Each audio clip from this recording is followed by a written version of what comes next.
How you doing? Good, man. How you doing? I'm good. I think on paper, this fight looks like it has the potential to be a massive banger. I'm curious if you feel that way or if you think actually there's something we're missing and it could be ending up one-sided for you. That'd be nice, but I'm always prepared for the banger. You know, I think it's what you got to do as a fight at this caliber. You know, be prepared for the worst and hope for the best. So I'll be ready to go either way. When you look at his skills, I think everyone would say, right, okay, hard-hitting guy. Is that exactly what? I mean, it's a weird thing to prepare for, right? Like, oh, if he hits me, it's going to hurt. But when you look at Josh, what do you see as his strengths, and how do you prepare to beat him? He's got a lot of strengths, you know. Definitely the most notable is obviously the power because you're seeing the finishes he's getting, and but there's a lot more to the power than just that. You know, he's doing what he's got to do to get to this moment, and it's going to take, you know, being on point for 25 minutes to go out and get the job done. Your boxing is obviously very good. I think his stand-up's great too, but I'm curious what you see as the biggest difference between what you bring to the table and he does in that area.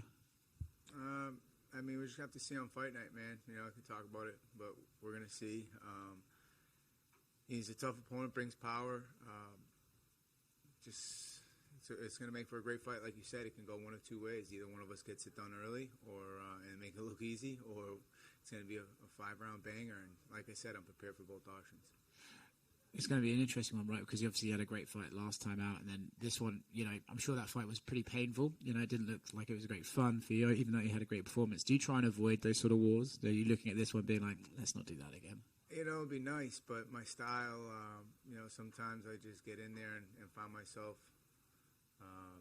fighting that style of fight, and you know, I don't shy away from a challenge like that. As you see, you look at the list of guys I've competed against. We haven't turned down a fight yet, and that's not really something that when I got to UFC I planned on doing. So, you know, you come to the UFC to fight the best guys in the world and earn your opportunities, and I think we've both done a good job of earning this main event Saturday night, and may the best man win. You talk about earning stuff. Obviously, Max and Alex are going to fight.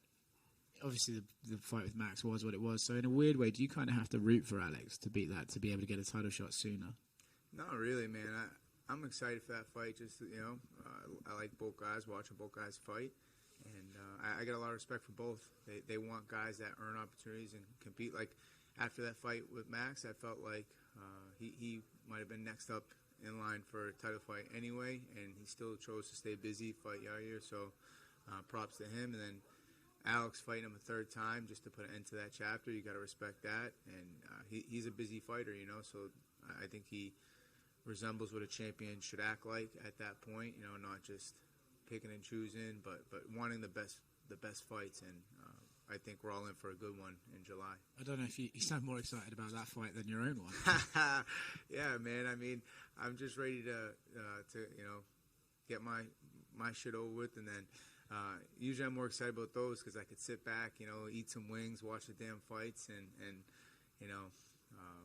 That's what, so I'll be looking forward to a lot of fun things on the back end. But right now, you know, just dialed in and focus on what I got to do Saturday. I don't know if you ever think about this, but you mentioned the division and Alex being an active champion. Do you think, like, it's cool I'm in a division where we've seen it, right, where guys win a belt and then they disappear for a year, or they pick and choose the one that's going to make them the most money? Do you ever think, like, I'm glad I'm in this division? Yeah, I mean, I would say if I had the option, it'd be good to have a busy champ, you know. And like I said, I just think he definitely acts the way a champ should act, and I would have that same mindset where I'd want to fight the guys that are earning their opportunities, not the ones that are kind of waiting for guys to fight and see how it settles, and then pick, you know, the ones that make them never fighting down. And just, I don't know, it gets, people get too cute with it. I think he just wants, like you said, guys that are earning their next opportunity, and that's the way I want to get my opportunities, by earning them and staying busy, competing, and taking on the best guys to get there. We'll put your fan hat on. Alex is obviously looking amazing. Max has looked great too. Which one's winning? Like I said, man, times I'm going to think the winner in that fight is the fans. You know, straddling that fence. Yeah, it is what it is, man. You know, I think I was in Abu Dhabi when they fought the second time, but so I can't really give it a nod. But I thought Max did a great job in that fight. Definitely a 180 from the fight previous with Alex, because Alex won that one pretty clean. But this one, I think it's either guys fight. I think they both have what it takes to get the job done. We'll just see what happens on fight night. So that keeping going with that fight, that could, or this fight in particular, right, could be, a potential title eliminator. So do you have a preference on who wins that title fight between Max and Alex? Not really, man, because I can't control that shit, So I try to just keep all my energy on what I can control, and really that's just my preparation for Saturday night, and a win there gets me one step closer to whatever the hell shakes out in July. Absolutely. And you said before that you like to enter fights with a chip on your shoulder. Has Josh given you anything to give you a little extra chip, a little extra motivation? Well, I got plenty of chips just from cutting weight. I'm grumpy, pissed, going through a fight camp. Those are just normal chips, but no, I don't have to hate a guy to get in there and want to fight him.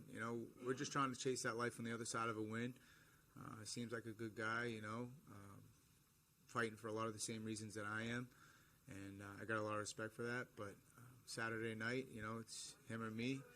I got to go out and do what I got to do to get the job done. And for this fight, he brought in Shane Burgos to emulate you in camp. So what do you think about that? I don't really think much about it, man. Good luck. Absolutely. Thank you. Appreciate it. So Josh has a little bit of a... I'm right here. Yeah. Josh has a little bit of a background in wrestling. Are you expecting him to just try to stand up with you, or are you prepared for him to try to wrestle you to the ground? I'm expecting everything. He presents those threats, so we're aware of them, and I'm focused on what I bring to the table more than anything. And we both got a job to do. He's gonna have his hands full. I'm gonna have my hands full, and we'll see how it shakes out.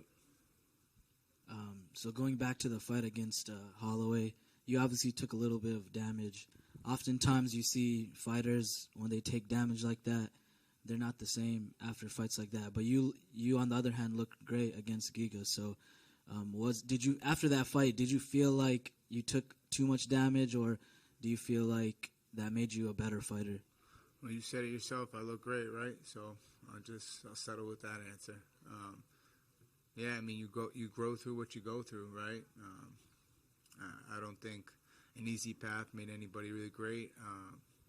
Just it is what it is. I went through that fight, and there's things I took from it. There's things I take from the Giga fight when I won. I prefer to learn off wins, but even the wins aren't picture perfect, and there's stuff we got to improve on in those fights. So, yeah, that's what I focus on, man. It's just wins, losses, just how we can improve no matter what. And even after that Max fight, people still talking about 2 fights ago, and then they want to bring up the Giga fight. And like I say time and time again, I'm on to Emmett. I'm not on a Giga. I'm not on a Max. Those guys aren't my focus. Josh Emmett's my focus.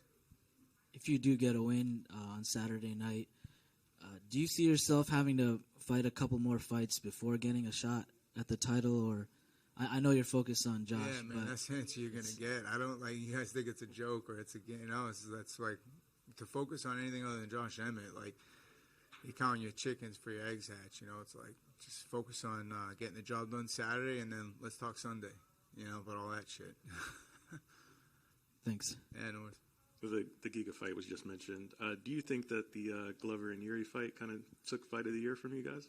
I don't know. It was a great fight, man.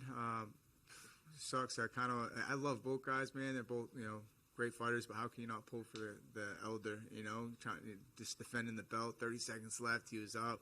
But, man, when you see the people that Jiri, inspired when he came home, people crying, and got a whole country behind him and all that, so it's just wild to see, man, and props for him for getting it done. And Glover, like he said, man, they're all going to be talking about, now you're too old, all the storylines, but he doesn't buy into it. He said, he's on to the next guy, and I like that mindset. I respect that. That's a championship mindset. All set? Thank you, guys.